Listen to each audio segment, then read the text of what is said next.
एक बार की बात है, एक राजा तलवारबाजी कर रहे थे तो अचानक से उनकी उंगली में कट लग गया। तो पास खड़े मंत्री अचानक बोल उठे, राजा साहब चिंता ना करें, जो होता है अच्छे के लिए होता है। यह सुनते ही राजा को गुस्सा आ जाता है। राजा उस मंत्री को कारागृह में बंद करने का आदेश दे देते हैं और बोलते हैं इसको फांसी पर चढ़ा दिया जाए। यह सुनकर मंत्री घबरा गया। उसने राजा से निवेदन किया, महाराज मैंने आपके यहाँ इतने वर्षों तक काम किया है, क्या आप मेरी अंतिम इच्छा पूरा नहीं करेंगे? राजा बोला, ठीक है, बताओ क्या है तुम्हारी अंतिम इच्छा? मंत्री बोला, कृपया मुझे 10 दिन का समय दीजिए, उसके बाद आप मुझे जो चाहे वो सजा दे। राजा ने उसकी अंतिम इच्छा मान ली। राजा दूसरे दिन अपने सैनिकों के साथ जंगल में शिकार पर निकले।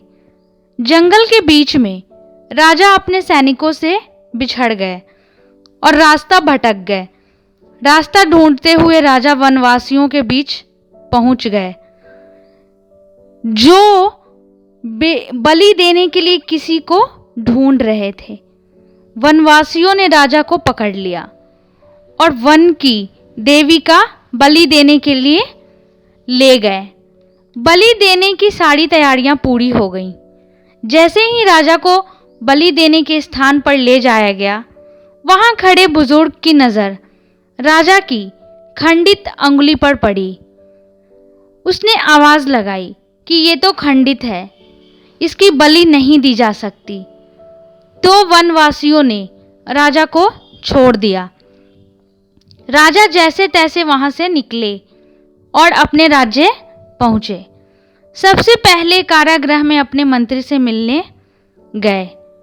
राजा ने मंत्री से कहा, आपने सही कहा था, अगर मेरी उंगली नहीं कटी होती तो आज मैं जिंदा नहीं होता।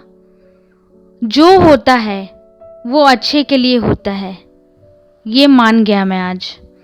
राजा ने फिर पूछा, मेरा तो फायदा हुआ, लेकिन आपका कैसे फायदा हुआ?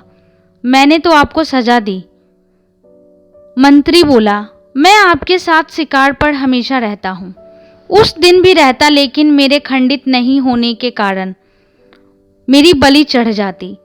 इसीलिए मेरे साथ भी जो भी हुआ बहुत ही अच्छा हुआ। राजा प्रसन्न हुए, लेकिन छोटी सी बात पर मंत्री को सजा देने का दुख भी हुआ। इसीलिए राजा ने मंत्री को कारागृह से निकालकर और फिर से अपने साथ रख लिया। तो दोस्तों, हमें इस कहानी से क्या शिक्षा मिलती है कि अपने जीवन में भी बहुत से उतार चढ़ाव आते रहते हैं। कभी कभी कुछ चीज़ें मन मुताबिक नहीं होती, इस कारण से कभी निराश नहीं होना चाहिए। हमेशा याद रखें कि जो होता है अच्छे के लिए होता है।